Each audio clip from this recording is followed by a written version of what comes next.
Well, good morning everyone. Today I thought I'd go for a gallop on my little bike. I'm heading down towards Palmerston, up into the Central Otago to a place called Kyburn, through the Danseys Pass, back down to Duntroon, and then on back to Oamaru. Come for a ride.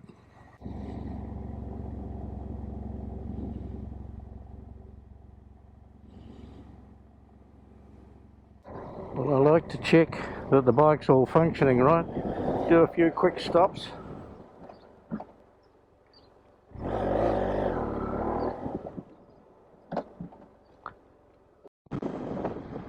Well, as I leave my hometown here of Oamaru, I'm saying to myself, stay safe, enjoy the ride and get home safely. It's currently 17 degrees Celsius. Yesterday was the hottest day in New Zealand, was in Oamaru at 32 degrees. To think that that was the temperature I used to function in all the time up in the top of Queensland there in the Gulf. The crops to the left and right, we got canola on this side here due to be harvested, and wheat on the right hand side. Down here on my old mobile phone near the old iPhone 14, I've got the program called Reaver, and that's mapping our whereabouts and our trip.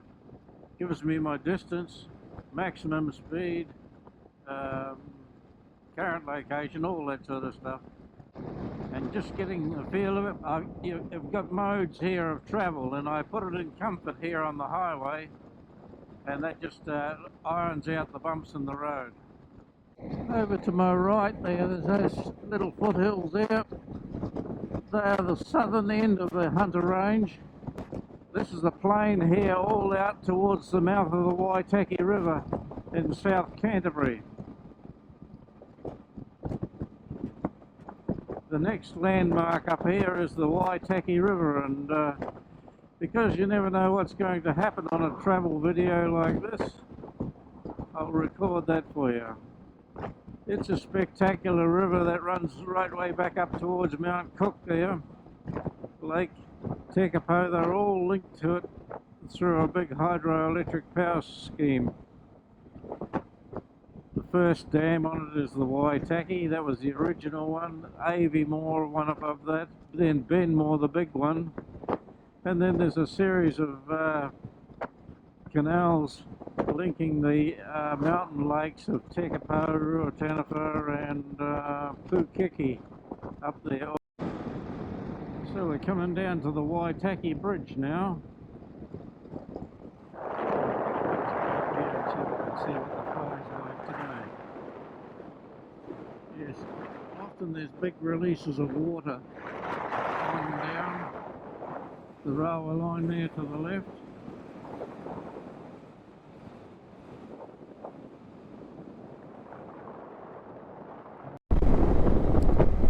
Well, we're rolling into Oamaru at the moment. It's the old precinct down by the wharf there. Let's go and have a look at that.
The pier across the water there is often covered with shags and things from the seabirds coming in. I think it's disused now. Anyway, I was all enthusiastic of getting some lovely photos, so I leant against a post to steady myself and intently photographed those shags there, pruning and picking at themselves. Unfortunately, I didn't realise that they were covered in lice. I was leaning against a post that was lousy with it. I paid for my mistake for the next hour or so as I'm trying to clean myself up. I'm back up onto the main highway here. I was just recalling the spectacular gardens here in Oamaru, the botanical gardens. We'll go and have a quick look at those. I think the botanical gardens is in this valley here to my left. Yes, it is. So we'll go down in here.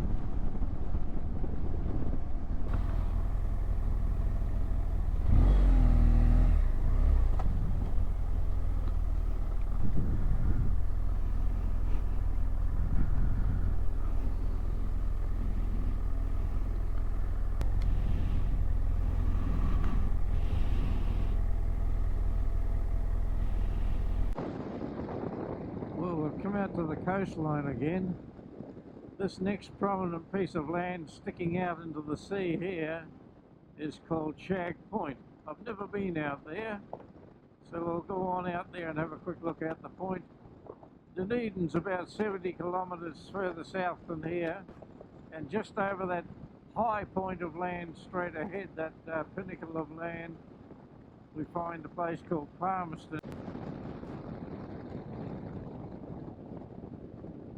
This looks like our turn off here to Shag Point. Shag Point this way. Good-o.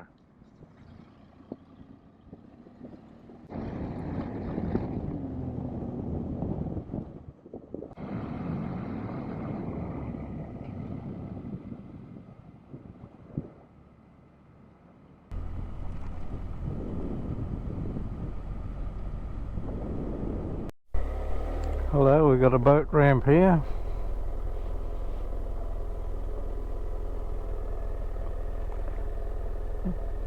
Seal there flapping around on the other side.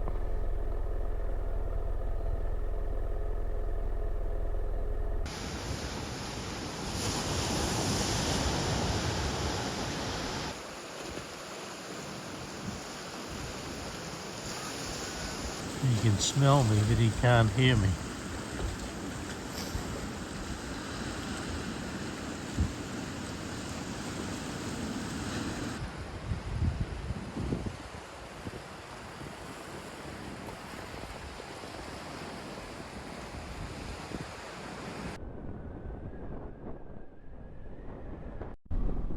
So back on State Highway 1, we just go down here a little bit further to a place called Palmerston. I'll get off the bike there for half an hour, fuel up, and we'll head inland. Hello, here's somebody who didn't do it right. I don't think that's the right way up. Oh well, that was a nice little pie there.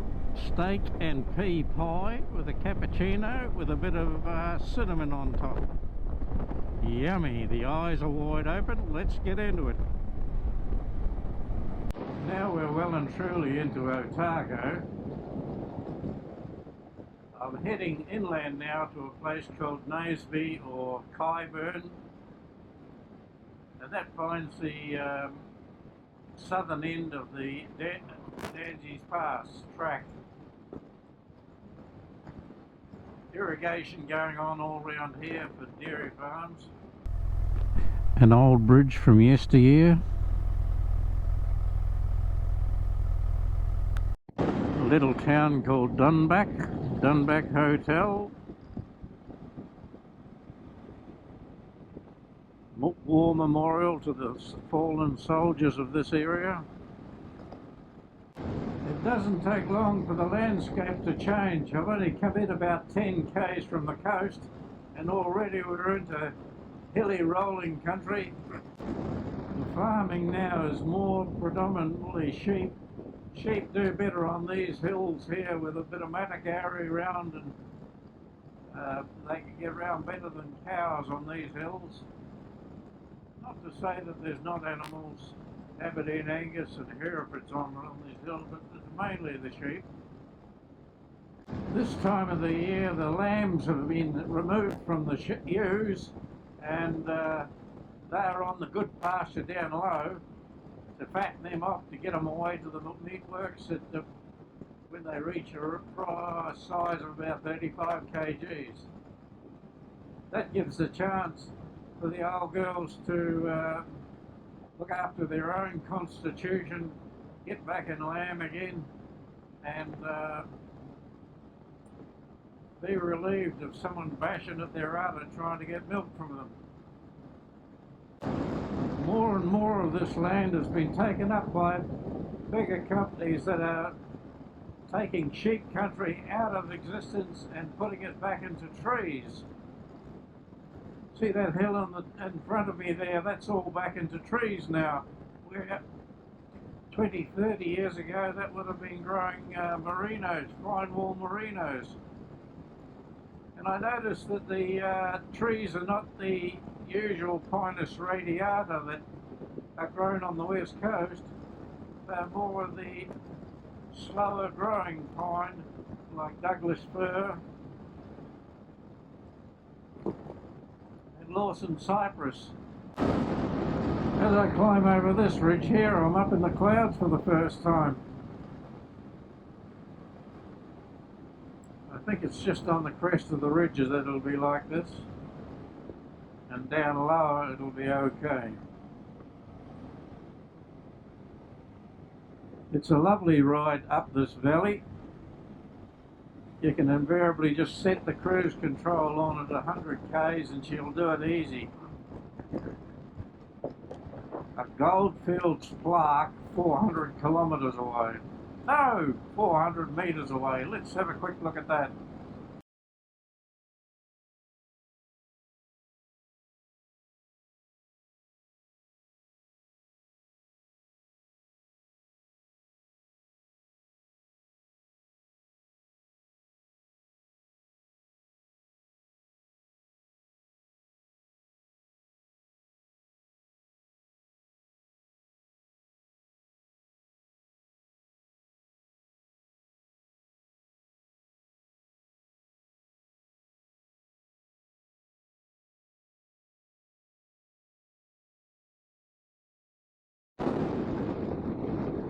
Just see a sign there to my left, Central Otago now, and back the area that I've ridden up there was the Waitaki County.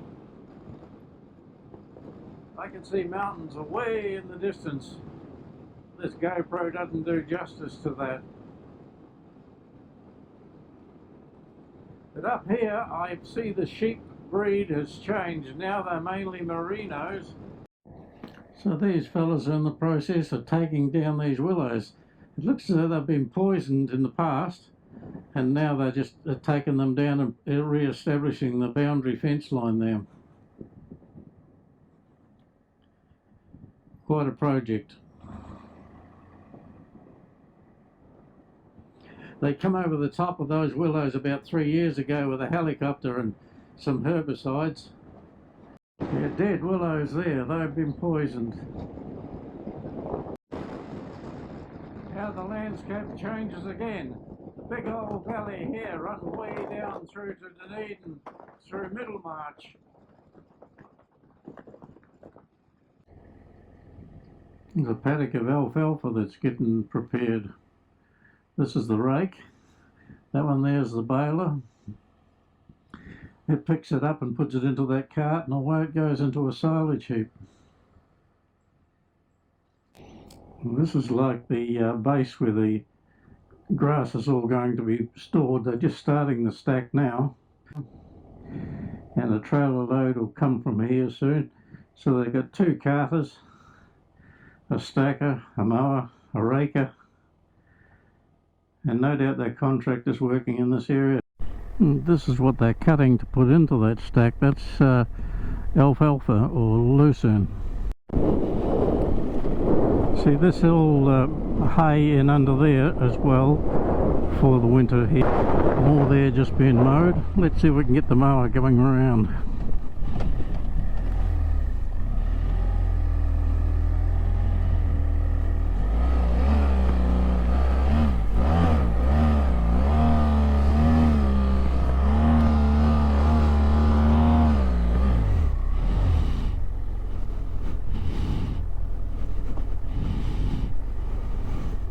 No, he's staying across the other side of the paddock doing strips on the other side. But he's probably getting nosy about now and think, I'll go around and see what that bloke on the motorbike's up to. No, I was wrong. He's not nosy at all. He's intent on doing his job properly. He's probably having a sandwich while he's doing this long cuts there on cruise control. No corners to worry about. Anyway, it's getting too hot here under all this gear. Let's get into the mountains a bit. The temperature's rising now.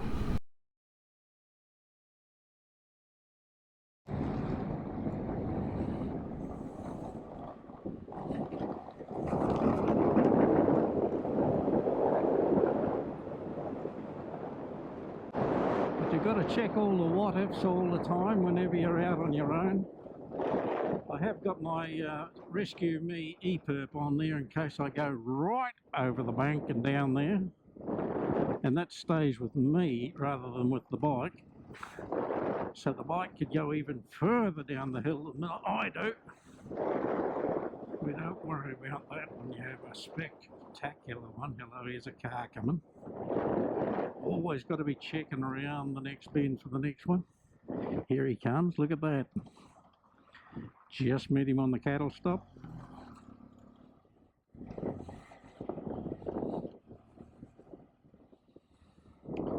Soon we get out of this country that's got sheep on and we move into dock reserve, and you can see the marked contrast from the vegetation on the side and all round.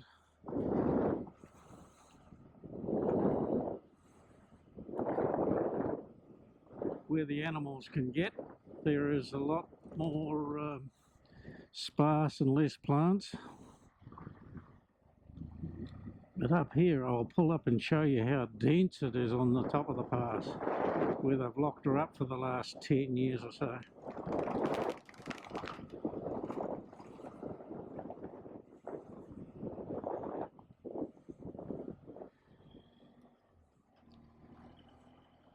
So you wouldn't think there'd be so much traffic away up here in these hills, but look at that. You've got to be checking around the corners all the time.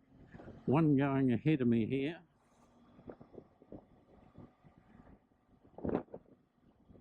And I've got those two people on the motorbike behind me. I haven't seen them.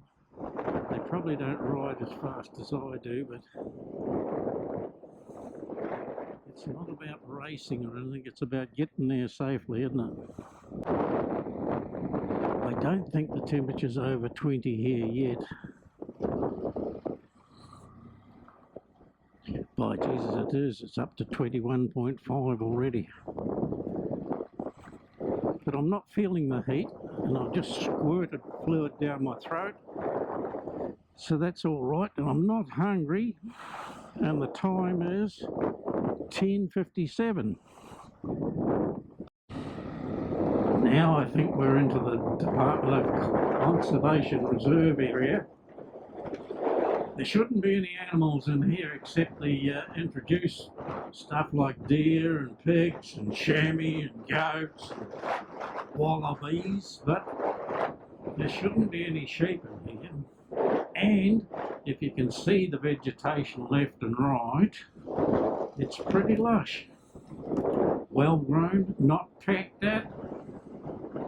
This looks to be the top of the pass here. We'll have a look at the vegetation up on here and you'll see what I'm talking about with lush and regenerated. Not quite the top, but fairly close. Oh, there's a couple of cars up here at the top. Welcome to Waitaki district. So we've moved out of Central Otago back into the Waitaki here as we cross the top of Danseys Pass.